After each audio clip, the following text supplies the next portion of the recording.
Okay, so this is what we're gonna get when we receive our product. We have the passenger side and the driver side. So let's first work on the driver side. All right, so first we're gonna start by cleaning the whole lens where we're gonna apply the tints.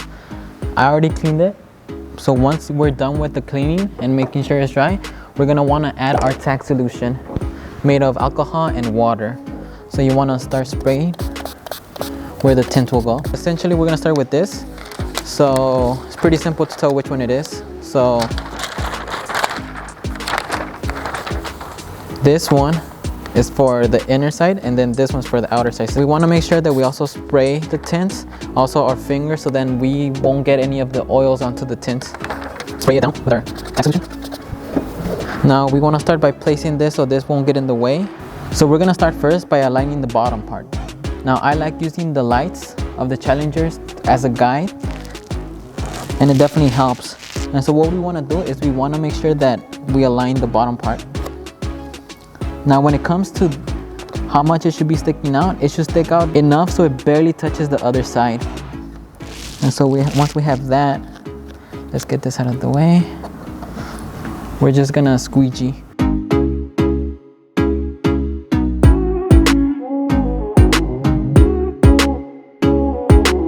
From here on, it's pretty simple. All we have to do is just follow the path, follow the racetrack. So we're gonna just easily turn it on again. Just follow on the inside, just follow the path. Okay, once we're here, we probably might have to do a little bit of stretching. So for this one, as we follow the path, we're gonna have to stretch a little bit on top. But before that, let's go ahead and anchor it.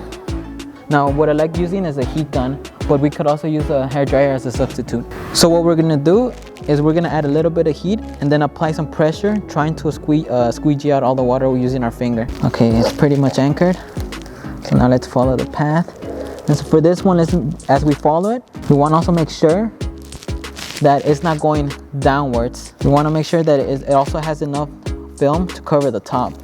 So we're basically going to be kind of forcing it to go up a little. Because we are using PPF tint, it is very malleable. So there might be some wrinkles as we try to force it up. What we want to do is just squeegee out those things.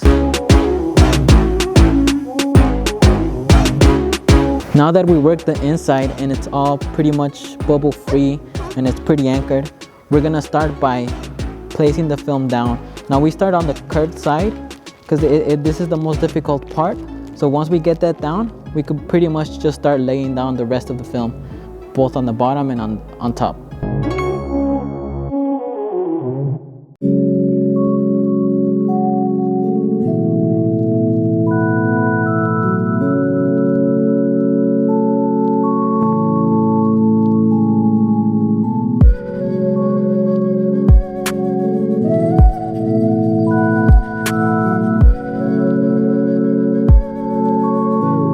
Now one last step that I do like to do is adding heat on the edges and squeegeeing out all the wrinkles, all the bubbles.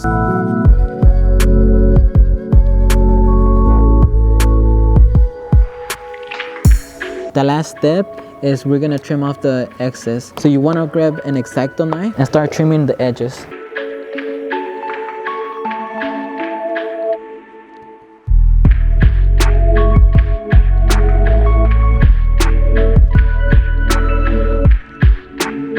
Pretty much we're done.